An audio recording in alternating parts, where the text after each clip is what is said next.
So I just want to say that it's incomprehensible that my warm-up act was actually a dually.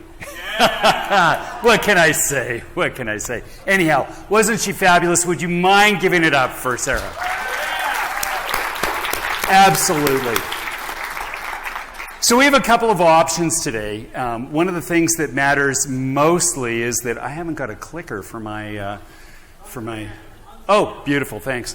We have a lot of different directions we can go right now. I mean, I've got this fabulous C. For those of you who have listened to me, you'll know that I can go down a bunny hole just about as well as anybody in this whole profession, and we can learn an awful lot about things that might matter, or we can tell stories. So it's really a decision as to what we want to do, because chiropractic really is a great storytelling profession. And it really runs the gauntlet of whether we start with like Aesop's fable, right? Once upon a time. And I think that when we start to think what Dr. Neil was talking about, he was able to sort of channel those moments that Reggie would talk about.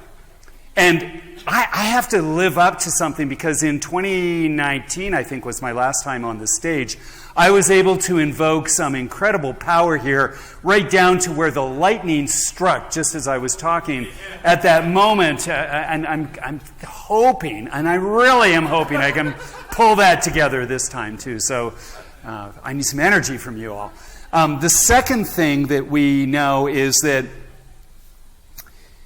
if we take a look at Dickens' storytelling, he talks about there were the best of times and there were those not best of times, right? And so what we want to talk about tonight is this opportunistic moment in history that we seem to find ourselves at this intersection of. And I'm not going to be talking about the things that keep us strangled. I'm a Canadian, so I snuck my way down here. I think Dr. Mo and Dr. Mack did something similar to join you this weekend. But the truth of it is there's a lot of, as Sarah was talking about, a lot of chaos. And what we know is that in the world of chiropractic, we have mastered this ability to understand what chaos means, but put it into very definable terms. Some of the most important words that you will find within chiropractic is the concept of ease. And in the logical and developed concepts that we take science and neuroplasticity and forward, that principle of ease is now described as coherence. And chiropractic, by its nature of what it decides it wants to deliver and talk about and otherwise, is based upon the principle of coherence. And so as we work into this concept and model of what I'm supposed to talk about tonight, which is the art of the assessment, it really is based upon the principles that were embedded within our culture, embedded within our cosmology, which is the principle of tone.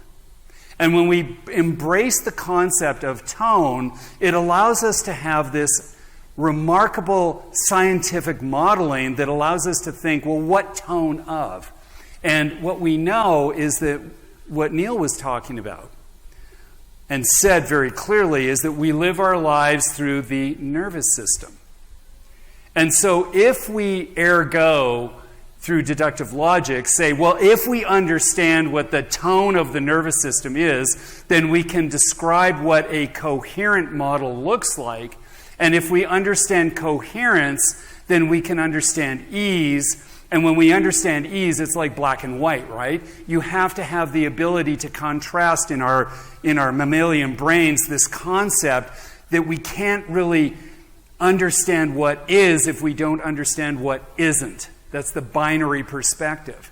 And so for us to understand what ease is, we have to be trained to understand what dis-ease is. You get it? Okay, so it's not wrong in an assessment model and in the art of the assessment to have a concept of what dis-hyphenated ease experiences, because then we can decide what ease could be. Make sense? It's just good logic. And what we also need to understand is that You see, if you get polarized down on one side, it's all just unicorns and roses and, oh, isn't it great that you got adjusted? No, you have to know what adjustments are changing. And so that's the principle of understanding why we do the assessments.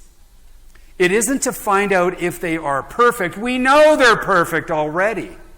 That's the principle we work from. But what we have to find is what's obstructing the expression of the perfection. And that is chiropractic. So it's really okay for you to have the concept of understanding physiology and the whole principles of understanding human health and otherwise, so long as you don't get caught up in it, so long as you don't get mired in this whole concept that you're something of a subspecialty of medicine, because that's not what chiropractic is. What chiropractic is distinct. And it's distinct because of the first 4 words in the major premise that start out with, that says, does anyone want to shout it out with me? A universal intelligence is. It doesn't say might be, could be, maybe. It says a universal intelligence is, and then it goes on to say in all things and gives to it all its properties and properties and principles, and thereby keeping it and maintaining it in existence. So the concept that we have to understand is, what does universality and intelligence have to do with the art of the assessment? Well, everything. Because if we take this concept of we live our lives through the functioning nervous system, and we have a principle and a cosmology, I'll use that term again, that says, well, there is this greatness within us that is as big as you can even possibly concept, which is called universality, then we better figure out what's worth measuring and why we do it. That would make sense, right? So it all comes down to this principle of the Triune of Life. And the Triune of Life is very, very simplistic and very conceptual.